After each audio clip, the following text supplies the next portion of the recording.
ಇವತ್ತು ಬೆಂಗಳೂರಲ್ಲಿ ಟೀಮ್ ಕುಂದಾಪುರಿಯನ್ಸ್ ಅವರು ಆಯೋಜನೆ ಮಾಡಿರುವಂತಹ ಕುಂದಾಪುರ ಕನ್ನಡ ಹಬ್ಬದಲ್ಲಿ ನಾವಿತ್ತ ಕಾರ್ಯಕ್ರಮದ ಆಯೋಜಕರು ಇವತ್ತಿನ ಕಾರ್ಯಕ್ರಮದ ಬಗ್ಗೆ ಏನು ಹೇಳ್ತಾರೆ? ತುಂಬಾನೇ ಖುಷಿ ಆಗ್ತದೆ. ಟೀಮ್ ಕುಂದಾಪುರಿಯನ್ಸ್ ಅನ್ನೋ ತಂಡ 5 ವರ್ಷಗಳನ್ನ ಹೇಗೆ ಕಳೆದಿದೆ ಅನ್ನೋದೇ ನಮಗೊಂದು ಆಶ್ಚರ್ಯ ಆಗಿದ್ರು ಕೂಡ ಇದರ ಹಿಂದೆ ನಾವು ಮೆಲ್ಕು ಹಾಕ್ತಾ ನೋಡ್ತಾ ಹೋದ್ರೆ ಬಹಳಷ್ಟು ಸಮಾಜ ಸೇವೆಯನ್ನು ಕೂಡ ಮಾಡಿದ್ದೇವೆ. ಸಾಂಸ್ಕೃತಿಕ ಕಾರ್ಯಕ್ರಮ, ಸಮ್ಮಿಲನದಂತಹ ಮತ್ತಷ್ಟು ಕಾರ್ಯಕ್ರಮಗಳನ್ನು ನಮ್ಮ ಆಯೋಜನೆಯಲ್ಲಿ ನಾವು ಮುಂದಿಟ್ಕೊಂಡು ಹೊರಡ್ತಾ ಇದ್ದೇವೆ. ಈ ಒಂದು ಕಾರ್ಯಕ್ರಮ ಟೀಮ್ ಕುಂದಾಪುರಿಯನ್ಸ್ ಏನು ನಡೆಸ್ಕೊಡ್ತಾ ಇದೆ, ಇದು ಕುಂದಾಪುರ ಕನ್ನಡದ ಎಲ್ಲ ಅಭಿಮಾನಿಗಳಿಗೆ ಮಾದರಿ ಆಗಬೇಕು. ಹೀಗೆ ಕುಂದಾಪುರ ಕನ್ನಡದ ವಲಸಿಗರು ಏನು ಇಲ್ಲಿದ್ದಾರೆ ಬೆಂಗಳೂರಿನಲ್ಲಿ, ಅವರೆಲ್ಲರೂ ಇದನ್ನು ಒಂದು ಸ್ಫೂರ್ತಿಯಾಗಿ ತೆಗೆದುಕೊಂಡು ಅವರ ಊರಿನ ಬಗ್ಗೆ, ಅವರ ಭಾಷೆಯ ಬಗ್ಗೆ ಸದಾ ಪ್ರೀತಿಯನ್ನು ಹೊಂದಿರಬೇಕು. ಅಂದೇಳಿ ನಾನು ಬರೀ ಬೆಂಗಳೂರು ಕನ್ನಡದಂಗೆ ಮಾತಾಡ್ರೆ ಅದು ಚಂದ ತೋರೋದು. ಇಲ್ಲಿ ನಮ್ಮೂರು ಕುಂದಾಪುರ ಕನ್ನಡ ಬರೀ ನಮ್ಮ ಭಾಷೆ ಅಲ್ಲ, ಬದುಕು. ಅಲ್ಲಿಂದ ಅಪ್ಪ ಅಭಿನೆಲ್ಲ ಬಿಟ್ಟು ಬಂದ್ಕೊಂಡು ಹಗಲು ರಾತ್ರಿ ಅಂದೇಳಿ ದುಡ್ದು ಒಂದು ದಿನ ನಾವು ನಮ್ಮೂರರಿಗೋಸ್ಕರ ಒಂದು ಪ್ರೋಗ್ರಾಮ್ ಮಾಡಿ ಕೊಡುತ್ತಲ್ಲ. ಇಲ್ಲಿ ಸುಮಾರು ಜನ ನೀವು ಕಾಣ್ಲಕ್ಕ ಊರಿನ ಬದಿಯರೆಲ್ಲ ಬಂದಿರ, ಅವ್ರ ಕಣ್ಗೆ ನೀನು ಮರ ಇಲ್ಲಂತ ಬಂದದ್ದ. ಆ ಪ್ರೀತಿ, ಆ ವಿಶ್ವಾಸ ಇತ್ತಲ್ಲ, ಅದು ಹೇಳಕ್ಕೂ ಹಿಂಗೆ ಇರಲಿ. ಕುಂದಾಪುರ ಕನ್ನಡ ಎಲ್ಲ ಬಳಸಿ ಎಲ್ಲ ಅದನ್ನ ಬೆಳೆಸುವ ಅಂತೇಳಿ ಹೇಳ್ತಾ ಈ ಕಾರ್ಯಕ್ರಮಕ್ಕೆ ಬಂದಿದ್ದಕ್ಕೆ ತುಂಬಾ ಥ್ಯಾಂಕ್ಸ್. ಅಂಡ್ ಬಹಳ ಪ್ರಮುಖವಾಗಿ ಊರು ಬಿಟ್ಟು ಯಾರೇ ಕೂಡ ಬೆಂಗಳೂರು ಅಥವಾ ಯಾವುದೇ ಭಾಗಕ್ಕೆ ಹೋದ್ರು ಅವರ ಊರಿನ ಭಾಷೆಯನ್ನು ಬಿಟ್ಟು ಬರ್ತಾರೆ. ಒಂದು ಸಲ ಊರು ಬಿಟ್ಟು ಹೋದ್ರೆ ಅವರ ಭಾಷೆಯ ಚೇಂಜ್ ಆಗ್ಬಿಡುತ್ತೆ. ಅಂಥವ್ರಿಗೆ ಏನು ಮಾತು ಹೇಳ್ತೀರಾ? ತಾಯಿಯನ್ನು ಬಿಡೋದು, ತಾಯಿ ಭಾಷೆನ ಬಿಡೋದು ಎರಡೂ ಒಂದೇ. ಹಾಗೆ ನಮಗೆ ಬದುಕನ್ನು ಕಲಿಸಿಕೊಟ್ಟಂತೆ ಈ ಭಾಷೆನ ಬಿಟ್ಟರೆ ನಾವು ನಮ್ಮ ತಂದೆ ತಾಯಿಯನ್ನು ಬಿಟ್ಟಂತೆ.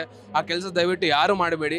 ನಿಮಗೆ ಒಂದು ಹೆಸರಿದೆ ಅಂತ ಹೇಳಿದ್ರೆ ಅದಕ್ಕೆ ಕಾರಣ ನಿಮ್ಮ ಊರು, ನಿಮ್ಮ ಭಾಷೆಯನ್ನು ಸದಾ ಪ್ರೀತಿಸಿದ್ರೆ ನಿಮಗೆ ಗೌರವ ಎಲ್ಲೇ ಹೋದ್ರೂ ಕೂಡ ಸಿಗುತ್ತೆ ಅಂತ ಹೇಳಕ್ಕೆ ಇಷ್ಟಪಡ್ತೇನೆ.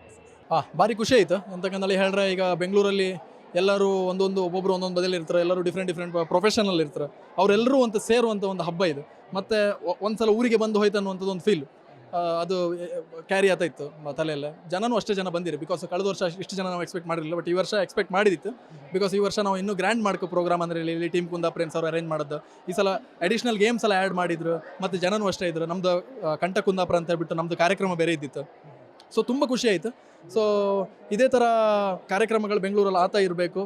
ಮತ್ತು ಇದೇ ಥರ ಪ್ರತಿಯೊಂದು ಕನ್ನಡ, ಈಗ ಉತ್ತರ ಕನ್ನಡದವ್ರು ಇರ್ಬೋದು ಅಥವಾ ದಕ್ಷಿಣ ಕನ್ನಡದವ್ರು ಇರ್ಬೋದು, ಕುಂದಾಪುರ ಕನ್ನಡ, ಇದೆಲ್ಲ ಒಂದು ಕನ್ನಡ ಭಾಷೆಯ ಒಂದು ಸಬ್ ಕ್ಯಾಟಗರಿ. ಇದನ್ನ ಯಾವುದು ಡಿಫ್ರೆನ್ಷಿಯೇಟ್ ಮಾಡ್ದೇ ಎಲ್ಲನೂ ಒಂದೇ ಥರ ಟ್ರೀಟ್ ಮಾಡಿ ಎಲ್ಲ ಹಬ್ಬಗಳನ್ನು ನಾವು ಆಚರಿಸಬೇಕು ಸಪ್ರೇಟ್ ಆಗಿ. ಎಲ್ಲರೂ ಒಂದೇ ಅಂತ ಹೇಳ್ಬಿಟ್ಟು ಎಲ್ಲ ಇದಾಗಬೇಕು ಅಂತ ಹೇಳ್ಬಿಟ್ಟು ನಾನು ಕೇಳ್ತೀನಿ. ತುಂಬ ಖುಷಿ ಆಗ್ತೈತೆ. ತುಂಬ ಜನ ಬಂದಿರ, ಅದು ಬೆಂಗಳೂರೆಲ್ಲ ಅದಕ್ಕೆ ಎಲ್ಲ ಊರ್ಬದಿಂದ ಸುಮಾರು ಜನ ಎಲ್ಲ ಬಂದಿರ. ಹಿಂಗೆ ಊರಿನವರೆಲ್ಲ ಒಟ್ಟಾತ ಇರಲಿ, ಅದೇ ಖುಷಿ. ತುಂಬ ನಮ್ಮ ಭಾಷೆ ನಮ್ಗೆ ಯಾವತ್ತೂ ಹೆಮ್ಮೆನೆ. ಊರ್ಬದಿ ಭಾಷೆ, ಊರ್ಬದಿ ಎಲ್ಲ ಮಾತಾಡಕ್ಕೆ ಎಲ್ಲದರಲ್ಲೂ ಒಂದು.